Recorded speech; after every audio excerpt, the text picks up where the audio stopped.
गांव के एक कोने में रामदीन नाम का एक बूढ़ा आदमी रहता था। उसकी अपनी कोई संतान नहीं थी, लेकिन उसके पास दो वफादार साथी थे। शेरू, एक तेज तर्रार कुत्ता, और मोती, एक विशालकाय बैल।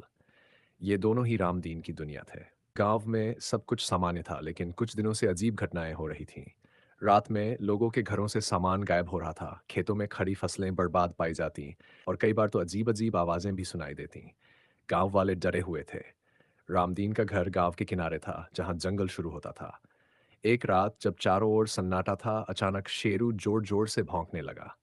रामदीन हड़बड़ाकर उठा और देखा कि मोती भी अधीर होकर जमीन पर पैर पटक रहा था। दोनों जैसे किसी खतरे का इशारा कर रहे थे। रामदीन ने हाथ में लाठी ली और धीरे धीरे बाहर निकला।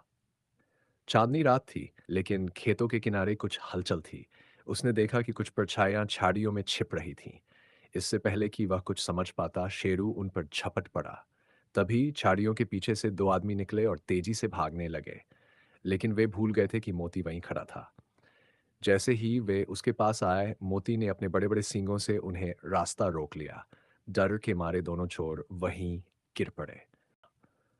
रामदीन ने शोर मचाया और कुछ ही देर में गांव के लोग लाठी डंडे लेकर वहां आ पहुंचे। जब उन चोरों को पकड़ा गया तो सब दंग रह गए।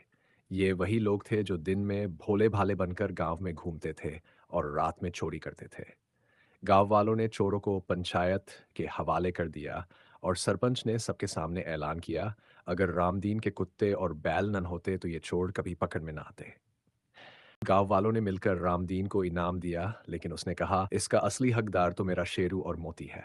उसने शेरू को खूब प्यार से रोटी खिलाई और मोती को ताजा चारा दिया। उस रात गांव में पहली बार चैन की नींद आई, क्योंकि अब सबको पता था कि रामदीन के ये दो वफादार साथी हर खतरे से गांव की रक्षा करेंगे।